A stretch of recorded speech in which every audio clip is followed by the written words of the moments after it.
Radioactif. Radioactif, la radio qui libère la parole des jeunes. Bonjour et bienvenue sur Radioactif. Nous nous retrouvons aujourd'hui pour les chroniques du lundi. Je suis Laurette, volontaire en service civique et je suis accompagnée de mes camarades. Pouvez-vous vous présenter ? Bonjour, moi c'est Nathan, volontaire en service civique depuis juillet. Bonjour, moi c'est Amy, volontaire en service civique depuis le 2 septembre 2024. De quoi allez-vous nous parler aujourd'hui ? Moi je vais vous parler de la rentrée scolaire. Moi je vais vous parler du rappeur français Daddy. Quant à moi, je vais vous parler de l'Arc de Triomphe. On va tout de suite commencer par la chronique de Nathan. Récemment, les parents ont dû redéposer leur petit bout de chou, ou pour certains, leur petit démon à leur école. Les établissements ont pu faire face à diverses émotions. Ils ont été remplis de pleurs de quitter leurs parents, autant que de joie pour d'autres de quitter ceux-ci. Les facs, elles retrouvent les amphis remplis de monde jusqu'aux marches, attendant le semestre suivant où l'air sera plus respirable et les marches utilisables. Effectivement, la rentrée scolaire de septembre 2024 a eu lieu, et c'est ce que nous allons voir aujourd'hui. Pourquoi certains enfants angoissent, pourquoi certains sont très heureux de quitter leurs parents, et les parents, comment digèrent-ils cette rentrée par rapport aux années précédentes ? Les étudiants sont-ils aussi en hâte ou qu'en stress ? Pour beaucoup d'élèves, la rentrée scolaire est d'abord l'occasion de retrouver leurs camarades, de partager les anecdotes des vacances et de renouer avec la routine scolaire. Les plus jeunes, notamment en maternelle et en primaire, vivent souvent ce moment avec une grande excitation, impatients de retrouver leur classe, de rencontrer leur nouvel enseignant et de découvrir les nouveautés de l'année. A l'inverse, certains enfants peuvent éprouver une certaine angoisse face à l'inconnu. Nouvelle classe, nouveaux camarades, ou simplement la crainte de ne pas être à la hauteur des attentes. Pour les plus petits, le monde extérieur est vaste et quitter le nid, les habitudes et les proches leur fait toujours une sensation d'abandon. Une bonne préparation est parfois nécessaire pour nos petits introvertis. Les parents, eux, essayent de relativiser, déstressant leurs enfants, mais eux-mêmes ont parfois cette pression de « vont-ils avoir une bonne classe, de bons camarades ?» et la question de l'harcèlement. On en entend de plus en plus parler, mais comment y faire face ? Avertir les enfants, établir un espace de confiance et d'écoute pour leur permettre d'évacuer leurs ressentis si jamais un mal-être leur vient, c'est sans doute la meilleure solution pour éviter le cas d'harcèlement prolongé. Promouvoir dès leur plus jeune âge le respect, l'entente et l'empathie envers les autres évite aussi ce genre de cas.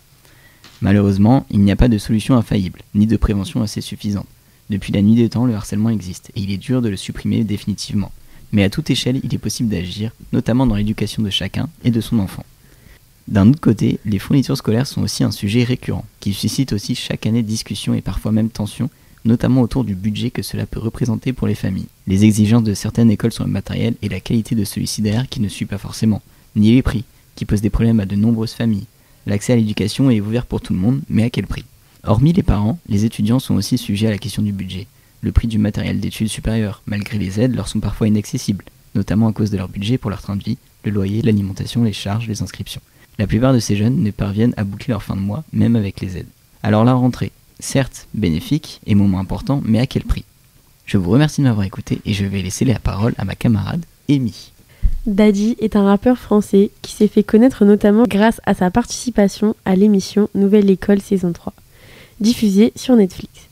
Cette émission est une compétition de rap où des artistes émergent, s'affrontent devant des juges célèbres comme Aya Nakamura, SDM et SCH pour la saison 3 pour tenter de décrocher une place dans l'industrie musicale avec le don d'un chèque d'un montant de 100 000 € pour les aider à créer leurs EP et leurs albums.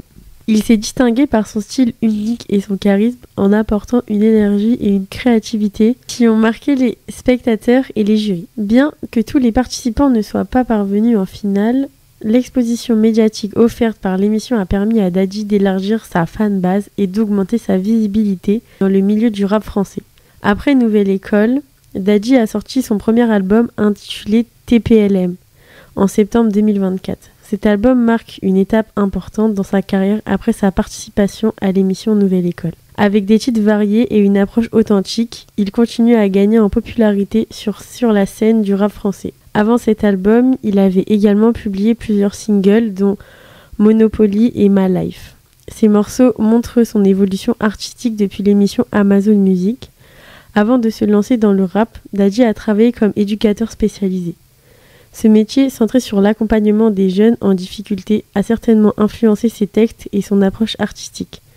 Sa transition vers le rap semble être motivée par une envie d'expression personnelle et de partage d'expériences vécues, notamment avec des jeunes. Son parcours atypique lui a permis d'apporter une perspective différente dans ses morceaux.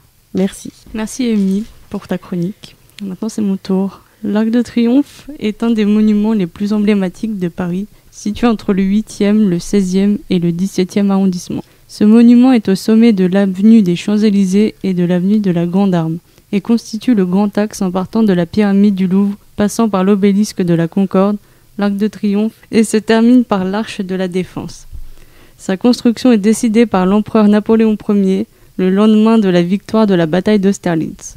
L'objectif était de célébrer les victoires militaires françaises et d'honorer les soldats qui se sont battus pour la France. Sa construction débute en 1806 et s'achève en 1836 sous le règne de Louis-Philippe, ce qui fait que Napoléon Ier n'aura jamais vu cet édifice. Les proportions de l'arc témoignent de la puissance militaire de la France à l'époque. À l'extérieur de ce monument, nous pouvons voir des sculptures représentant des moments importants de l'histoire de France. Ce monument est aussi un lieu de mémoire. Sous l'arc se trouve la tombe du soldat inconnu qui a été installée en 1921, après la Première Guerre mondiale, avec cette fameuse flamme qui ne s'éteint jamais. Elle est ravivée chaque soir et rappelle ainsi la mémoire des soldats français. C'est un site où l'histoire et la modernité coexistent, comme par exemple l'emballage de l'arc en 2021, une installation artistique temporaire qui avait transformé le monument pendant quelques semaines. D'ailleurs, cela avait suscité des débats. Au sommet de l'Arc de Triomphe, après avoir monté les 284 marches, vous pourrez profiter d'une vue sur tout Paris, et notamment des 12 avenues qui partent de la place de l'Étoile.